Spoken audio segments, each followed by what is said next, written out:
Bon, لكن نهضر في يون شغل سميس le passage par variable. Bon, il y a le passage par variable et il y a le passage par valeur. Bon, le passage par valeur, c'est un cas normal où je décharge les paramètres, les variables, c'est type sinon plutôt. Mais il y a le passage par variable, c'est quand on va écrire c'est-à-dire le nom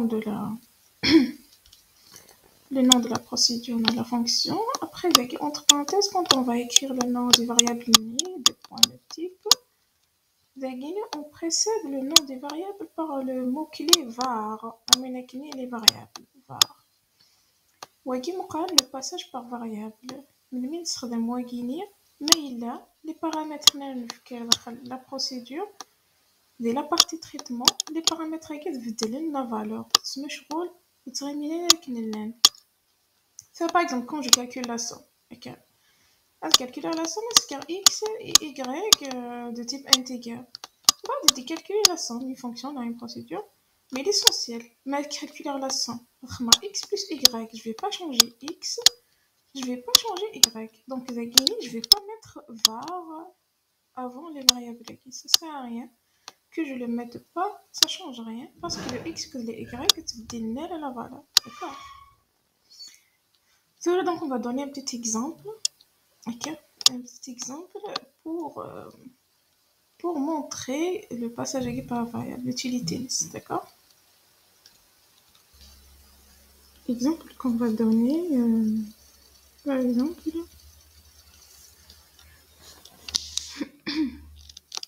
ça une variable, lavage voiture. Ok. Elle vise un lavage voiture. Non, état voiture. Ok. On va faire ce programme, un lavage.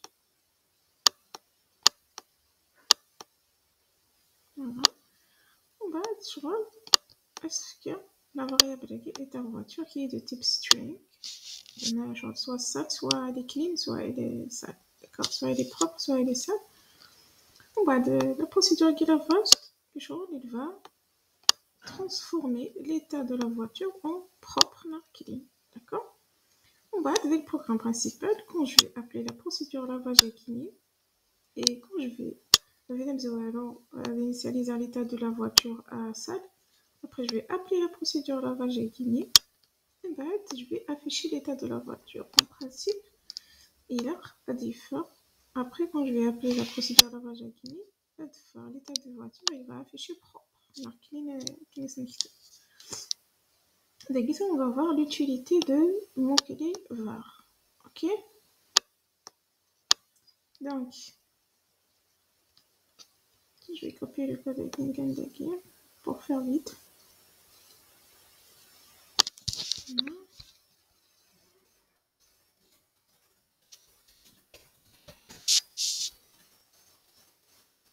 Donc, je vais dire le nom du programme.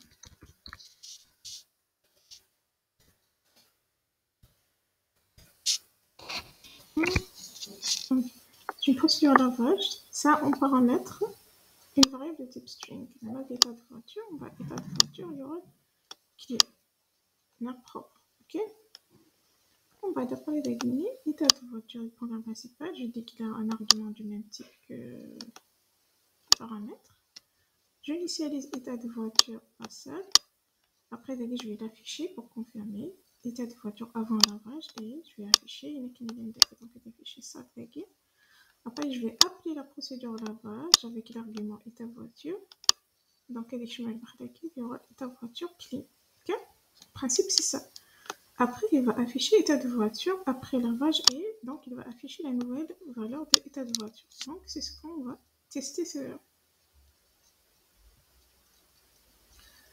Voilà, l'équipe soit dire état de voiture avant lavage, il affiche sale. État de voiture après lavage, il affiche sale.